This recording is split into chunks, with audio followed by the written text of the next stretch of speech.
కృష్ణా నది జలాలకు సంబంధించి కృష్ణా ప్రాజెక్టులను అప్పజెప్పిందని, కృష్ణా ప్రాజెక్టులను మొత్తం కాంగ్రెస్ వాళ్ళు వస్తేనే కాకెత్తుకపోయిందని, లేకపోతే కేంద్రానికి మేమేదో రాసి చేసినామని అసలు ఏం మాట్లాడుతున్నారు అధ్యక్ష?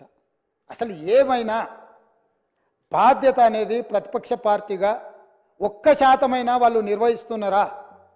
ఈరోజు కృష్ణా నది జలాల మీద ఏర్పాటు చేసిన కృష్ణా రివర్ మేనేజ్మెంట్ బోర్డ్ 2014 రాష్ట్ర పునర్విభజన చట్టంలో స్పష్టంగా పొందుపరిచినరు.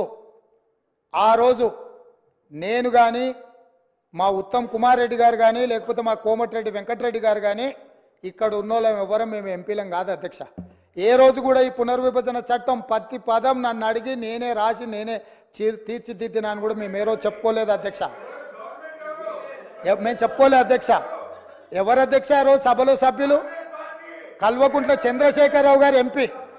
ఆ బిల్లు వచ్చినప్పుడు ఇటు లోక్సభలో కానీ అటు రాజ్యసభలో కేశవరావు గారు కానీ ఆ అంశాన్ని ప్రస్తావించి అభ్యంతరం పెట్టాల్సిన సందర్భంలో ఈ బిల్లును మేమే పాస్ చేయించినాం, మేమే తెచ్చినాం. దీన్ని రాసేటప్పుడు అందరు మాతోనే మాట్లాడారు, మొత్తం నా సూచనల మేరకే రాసిందని చెప్పారు అధ్యక్ష.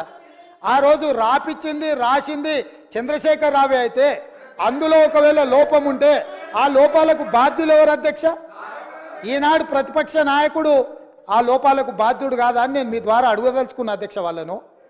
ఈరోజు మీరు 2014 నుంచి 2023 వరకు కృష్ణా రివర్ మేనేజ్మెంట్ బోర్డు సమావేశాలు ఏర్పాటు చేసినప్పుడల్లా ఉమాభారతి గారు మంత్రిగా ఉన్నప్పుడు వారు వెళ్ళిండ్రు, చంద్రశేఖరరావు గారు వెళ్ళిండ్రు, వివిధ సందర్భాలలో వీళ్ళే అధికారికంగా వెళ్ళిండ్రు. ఇంతవరకు నేను మా ఉత్తమ్ కుమార్ రెడ్డి గారు ఏ సమావేశాలకు పిలవలేదు, మేము వెళ్ళలేదు అధ్యక్ష. మేము స్పష్టంగా తెలంగాణ హక్కులను కాపాడడానికి మేము కొట్లాడుతుంటే మా కాళ్ళకు తాళ్ళు పెట్టి కాళ్ళలో కట్టెపెట్టి మమ్మల్ని బోర్లు పడేయాలని వీళ్ళ తాపత్రయం ఏంది అధ్యక్ష? గుంజుకుంటా అన్నది ఎవరు అధ్యక్ష? నరేంద్ర మోడీ గుంజుకుంటా అన్నాడు. మరి వీళ్ళు ధర్నాలు చేయాలంటే ఏడు చేయాలి అధ్యక్ష?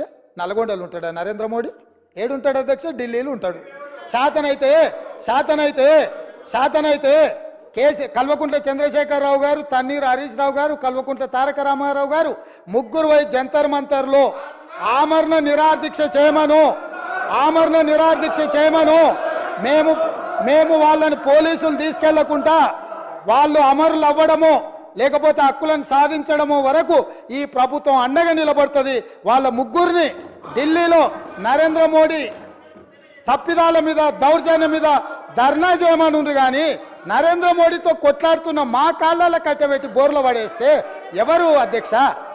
అదేవిధంగా అధ్యక్ష, ఎన్నికల రోజు పోలింగ్ ఇక్కడ జరుగుతుంటే పక్క రాష్ట్ర ముఖ్యమంత్రి AK-47 తుపాకులతో పోలీసులు నాగార్జున సాగర్ డ్యామ్ మీదకు పంపించింది అధ్యక్ష.